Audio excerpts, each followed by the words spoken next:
warahmatullahi wabarakatuh. Ismahuli an uqaddima lakum jami'an. Ismi Silka Sofaya Iza. Ana thalibatun fi qismi ta'limil lughatil arabiyyah bi Jami'atil Islamiyah Al-Hukumiyah Tulung Agung. Tayyib, fi hadzal yaum sanata'allamu ma'an anil jarri wal majruri wa hurufil atfi. Qabla nabda'ad dirasah hadzal yaum, hayya naqra'ul basmalah ma'an. Bismillahirrahmanirrahim. Baik, pertama kita akan mempelajari al-jarru wal majrur terlebih dahulu, kemudian huruful atfi.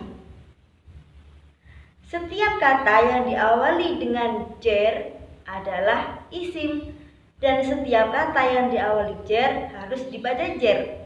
Di antara salah satu tanda jar adalah kasroh dan berkedudukan sebagai jar majrur. Baik, di sini kita akan mempelajari al-jarru wal majrur terlebih dahulu. Sebelum kita mempelajarinya, alangkah baiknya kita mengetahui huruf-huruf jar terlebih dahulu. Apa saja itu huruf-hurufnya? Jadi, huruf jar yang pertama yakni min, ila, ala, fi, an, bi, ka, li atau la, dan tahta. Masing-masing huruf ini mempunyai arti yang berbeda-beda.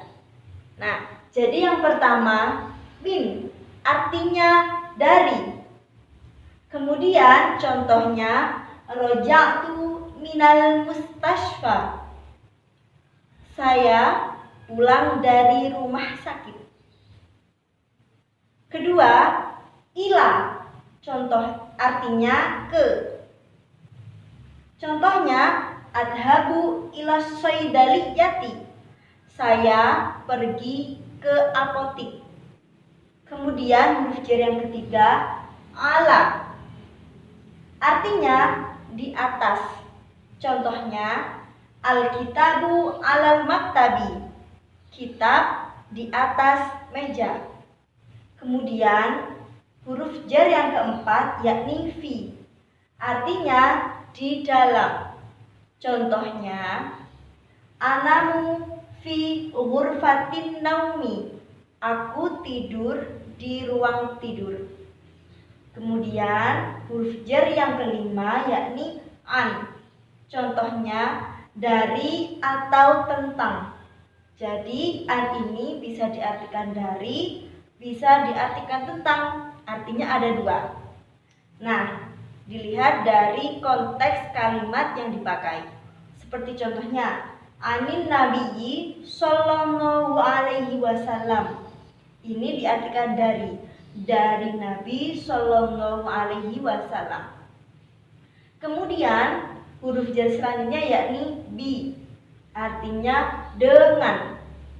Contohnya, adhabu ilal mustashfa bis sayyarati.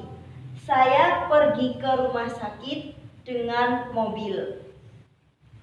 Kemudian ka, contohnya artinya seperti. Contohnya, anta kal qamari. Kamu seperti bulan. Kemudian li atau la. Jadi ini juga bisa melihat dari konteks kalimat yang dipakai. Bisa memakai li atau la. Artinya karena atau milik. Contohnya, ahmilu wasfat tabibi lil ustadi. Nah, ini diartikan milik. Saya membawa wasfat tabibi, ini resep dokter, lil ustadi, milik guru atau milik ustadz. Yang terakhir, tahta, artinya di bawah. Contohnya, al-qalamu tahta daftari. Pena itu atau ballpoint itu di bawah buku. Nah, seperti itu. Jadi, huruf jar, semua huruf jar ini isim ini ya, isim yang jatuh setelah huruf jar dibaca jar. Nah, tandanya kasroh, semisal seperti ini, as-saydaliyah, al-maktabi. Al-mustashfa tidak kasroh karena termasuk isim ghair musyarif yang akan dibahas pertemuan setelahnya. Oke, jadi misal saya kasih contoh lagi. Contohnya ala di atas. Al-mirsamu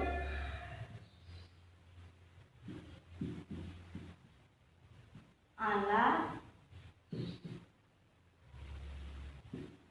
daftari.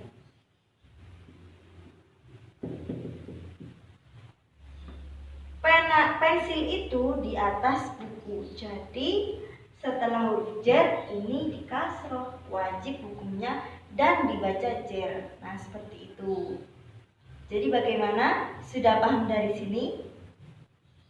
Nah, yang di dalam tabel tadi adalah contoh jar majrur untuk isim mufrad.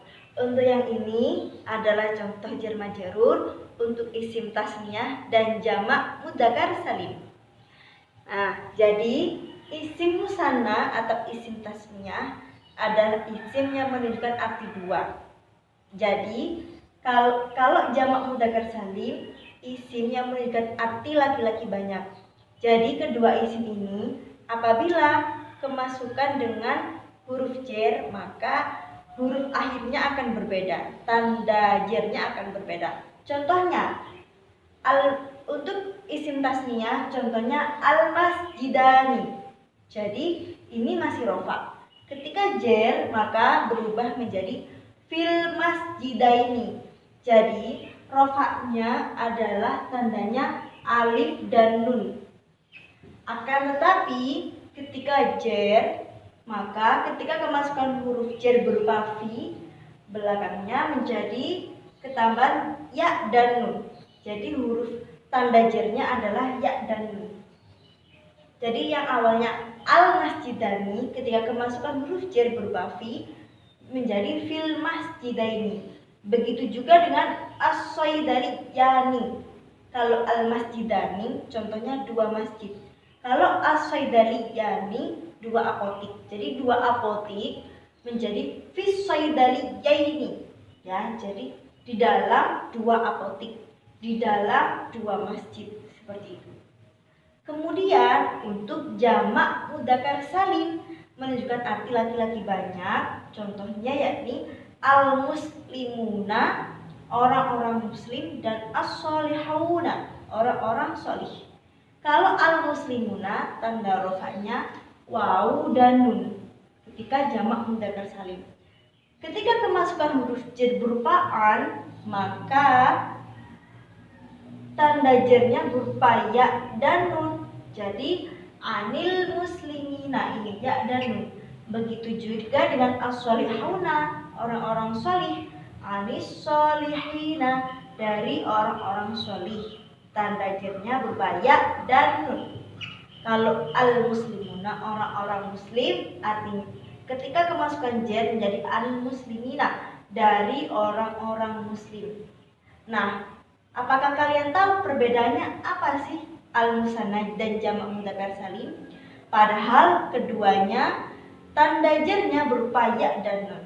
Nah, kalau pengen membedakan antara musanna dan jamak mudzakkar salim ketika jar, maka kalau al-musanna belakangnya memang sama dengan jamak mudzakkar salim ketika jar, yakni ya dan nun.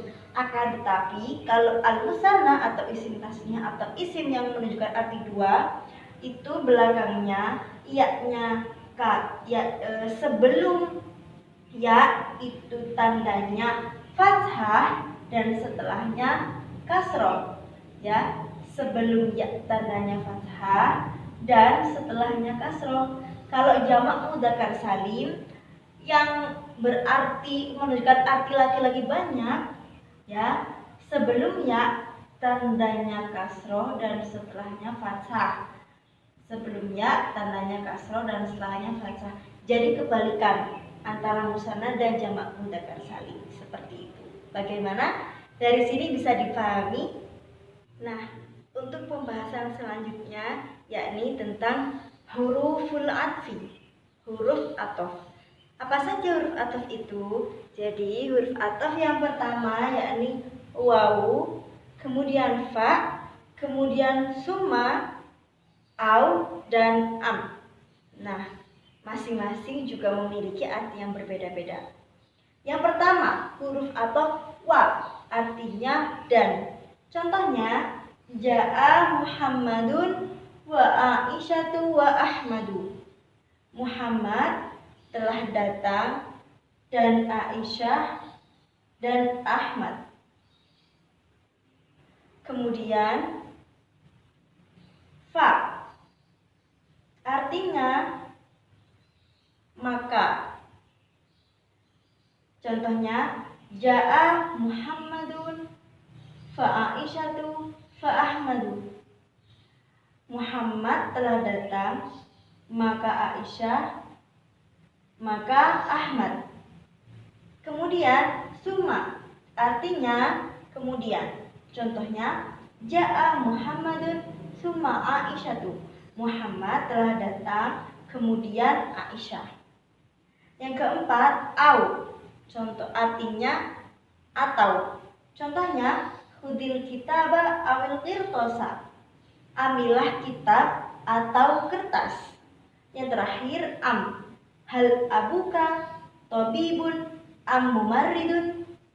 Artinya am atau. Apakah ayahmu dokter atau perawat? Jadi huruf ataf ini adalah kata sambung. Jadi menyambungkan antara kalimat sebelumnya dan sesudahnya. Seperti yang sudah saya terangkan di papan. Nah, sampai sini apakah ada yang mau ditanyakan? Nah, itu tadi keterangan huruf jar dan huruf ataf. Apabila ada yang tanyakan, bisa ditulis di kolom komentar ya. Sekian dari saya. Apabila ada salah kata, saya mohon maaf yang sebesar-besarnya. Syukran jazilan ala itimamikum. Wassalamualaikum warahmatullahi wabarakatuh.